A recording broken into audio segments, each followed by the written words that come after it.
આણંદ શહેરની ગોલ્ડન સોસાયટીમાં છેલ્લા કેટલાક સમયથી દુર્ગંધ મારતું દૂષિત પાણી આવી રહ્યું છે, જેને લઈને દૂષિત પાણીના કારણે ઘરે ઘરે બીમારીના ખાટલા જોવા મળી રહ્યા છે। દૂષિત પાણીના કારણે મધ્યમ વર્ગ અને સક્ષમ પરિવારો મિનરલ વોટરના જગ વેચાતા લાવીને પાણી પીવે છે, જ્યારે ગરીબ વર્ગના પરિવારો આ દૂષિત પાણી પીવે છે, જેના કારણે બીમાર પડે છે। દૂષિત પાણીના કારણે આ વિસ્તારમાં કોલેરા જેવી બીમારી ફેલાવાની ભીતિ રહેલી છે, જ્યારે સ્થાનિક રહીશો દ્વારા સ્થાનિક કાઉન્સિલરો અને વોટર વર્કર્સ વિભાગને જાણ કરવા છતાં તંત્ર દ્વારા કોઈ કાર્યવાહી કરવામાં નથી આવતી, જેના કારણે લોકોમાં આક્રોશ જોવા મળી રહ્યો છે। સ્થાનિક મહિલાઓ દ્વારા પાલિકા વિરુદ્ધ સૂત્રોચ્ચાર કરી પ્રદર્શન કરવામાં આવ્યું।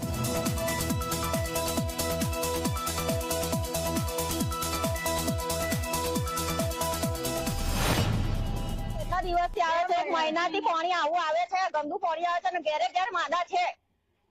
કઈથી રૂપિયા લાવવાના છે, કઈક 1000 થી રૂપિયા લાવવાના છે, કઈથી એ કરવાનું છે? બધું પાણી પીવા વગર રાહ રહીએ છે। આ પાણી આટલું બધું આપેલું ત્યારે અને પાણીના પૈસા દરો છે, અમે એ મંગાવીએ છીએ, કુલર મંગાવીએ છીએ પાણીના।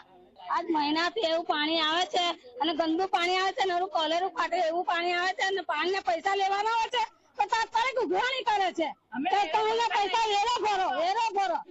આ ખરાબ દૂષિત પાણીને લીધે બધા બીમાર પડે છે। અમારા ઘરના અમારી ગોલ્ડન સોસાયટીના બધા પૂરા ઘરવાળા બીમાર છે।